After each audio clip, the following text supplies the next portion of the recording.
Humor me for a moment and imagine that you're walking through a house that is full of broken glass all over the floor and you're barefoot.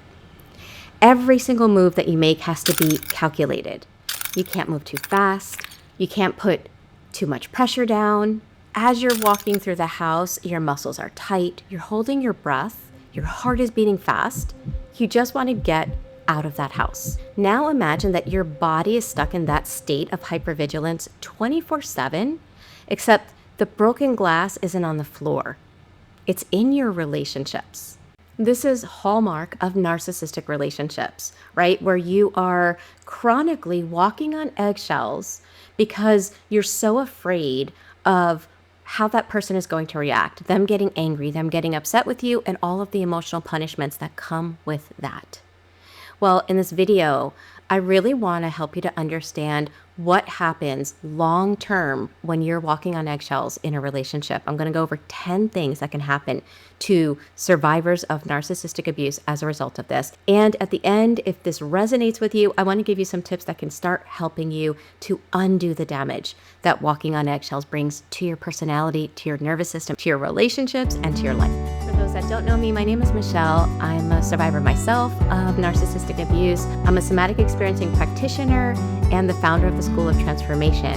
Here on my YouTube channel, I talk about narcissistic abuse. In the School of Transformation, I meet live on Zoom with survivors and we do the inner work to heal from the narcissistic abuse. So you can join me live on Zoom every week, either as a monthly member or a yearly member. So I'll leave the links there for you to check out and see if that might be a good fit for you. So the first thing I really want to state is that I understand that it can take time before a survivor of narcissistic abuse even realizes that they're getting sucked into a state of hypervigilance.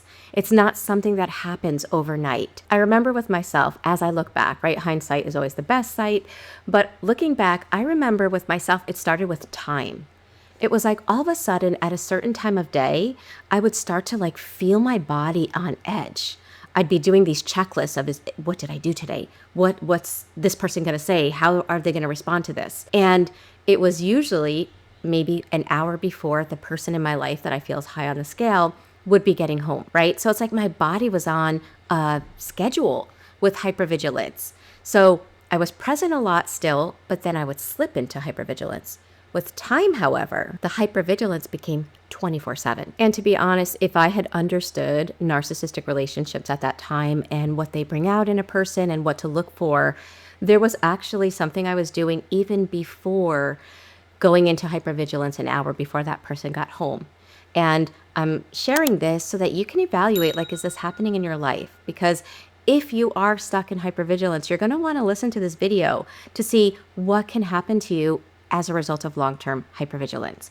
So the thing that I was doing was anytime I had to share something with this person, anytime I had to explain something, anytime I had to ask for something or share my perspective, I almost had to try to find this secret formula to think, well, how can I say this in such a way that this person won't get angry? In healthy relationships, we do not have to overanalyze how we deliver something in such a way as if something really bad is going to happen. That doesn't happen in healthy relationships.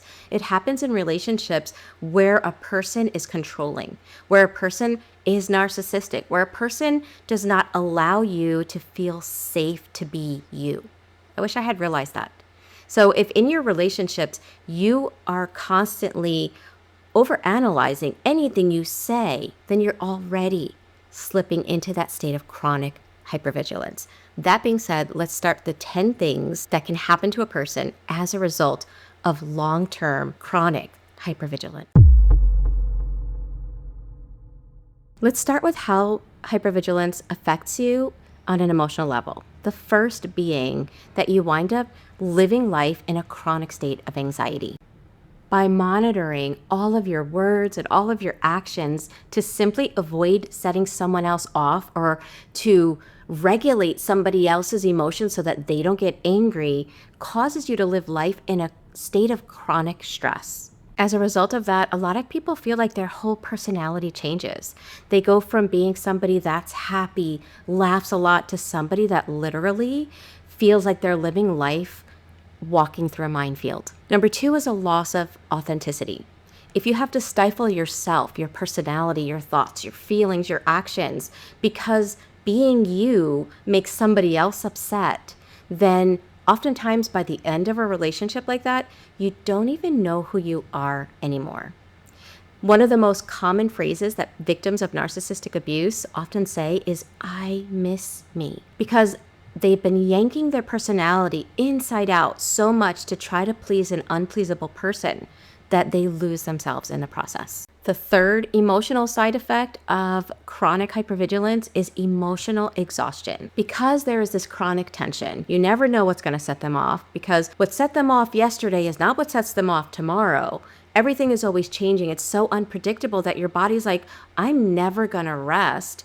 I'm never going to put my guard down, because the second I put my guard down, something bad happens. So I'm just going to be on all the time. Imagine like your body never getting the rest it needs results in such physical and emotional exhaustion. Number 4 is self-blame and confusion, or the well-known state of mental fog that narcissistic abuse creates. Narcissists are doing this on purpose. Their manipulation is on purpose. Their game playing is on purpose. It doesn't make sense for someone that loves you to be acting like that what tends to happen is we start blaming self. We start thinking, oh, well, I did overreact. Oh, I am like changing. Oh, maybe this is my fault. And so rather than seeing what's taking place by the other person, we wind up attacking ourselves. And that results in a tremendous amount of shame and isolation. And so the fifth thing that can happen is that we wind up getting stuck in our trauma responses. Our nervous system is at such a state of hypervigilance that the message to the brain is you're not safe. And so when your body's not safe, and that's the message that it has 24/7, you actually start living life, your survival brain takes over, and it doesn't allow you to be you. It doesn't allow you to be in the attributes of who you are as a person, the joy, the kindness, the passion, the excitement, the creative person that you are. No, it's like you can't do that. You're not safe, which means you have to be in either one of the 4 trauma responses. You're either stuck in fight, where you're getting angry all the time, you're triggered, and now you're losing your cool. Maybe at one time you were a laid back person, but now you're like a firecracker. You're in freeze, where you're just checked out, dissociated, numb, or you're fawning, where you're people pleasing all the time. You're stifling your truth, your authenticity, or you're in flight, where you're doing, trying to outrun your feelings, right? Take a second to see, like, when you were or are stuck in hypervigilance, which trauma response is your go-to trauma response, which, by the way, you don't choose. Your nervous system chooses it, but it's good to know, what is that go-to trauma response, or are you being flung between 2 different ones? Sometimes people get flung from fight to freeze, and it's like they're up, they're down, and there's no balance. There's no harmony in that. And here's the thing, the hypervigilance doesn't just affect us emotionally.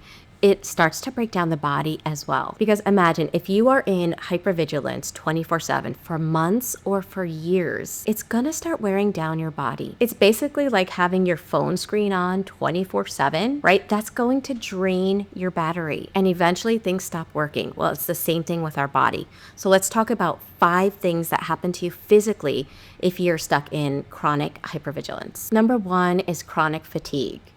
Basically, when you are living life from your trauma responses, your body is activating the same hormones, the same stress hormones that would get activated if you were running from a lion, right? 24/7. Number 2 is digestive issues. Your stomach may be constantly in a knot. When our body is in survival, it shuts down our digestion, because think about it. If you're being attacked by a lion, your body's not going to be like, oh, I just got to digest my breakfast. No, it's going to activate your nervous system so that you can fight or flee. Digestion takes a back seat. Basically, your body shuts down your organ functions to save the organism, or you. Number 3 is headaches and muscle tension. You might notice that your jaw, your shoulders, your neck feel like they're made of stone from holding so much stress and from constantly bracing against chronic, unexpected danger. Number 4 is anxiety and overthinking. Your brain starts chronically scanning for danger.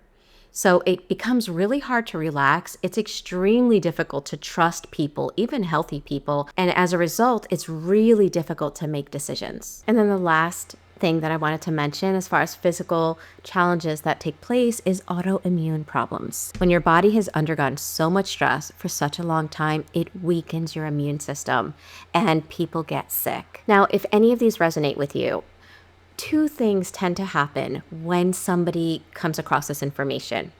Either one, they get that light bulb moment and they start realizing, wait a second, like this is not healthy and I need to do something about it and I need to start changing myself.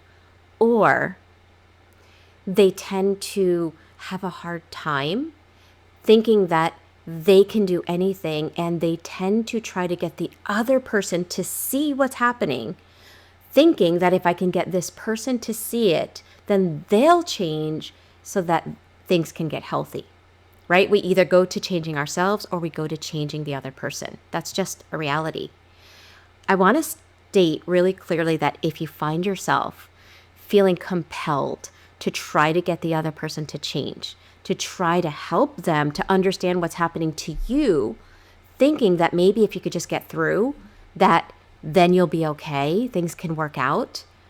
Oftentimes that is hallmark of childhood trauma. I know with myself, when I first started healing, I thought I was just healing from adult relationships with narcissists. I had no idea that as I was healing, I was opening up a can of worms in a sense, that I came face to face with traumas that I didn't realize I had from childhood. So I'm throwing this out there to let you know that oftentimes the reason we wind up stuck in relationships that are so unhealthy and so painful, and the reason we stay for so long and try to get the other person to see it, has to do with more than this person or this relationship. It usually has to do with childhood trauma. And so as difficult as that is to hear and as difficult as that is to work through, it is also life-changing, because it's often the childhood trauma that keeps us repeating patterns, right? So it's not enough to notice in one relationship, oh, I'm walking on eggshells, so I'm just going to leave that relationship. If the pattern of trauma is still in our nervous system, it'll wind up getting recreated, either with another romantic relationships, a friendship, a significant other, a child, right? So it's really worth doing the inner work to uproot the patterns that keep these dynamics alive. And by the way, that's what we do in the School of Transformation. It's hard work. It's deep work. I had a member tell me one time, like, this is not for the faint of heart, because it involves looking at our wounds. And that's not easy. It takes a tremendous amount of courage, but it is so worth it. So again, I'm ending this with, if you're ready to take the next step to do that inner work for yourself, make sure you check out my live Zoom meetings.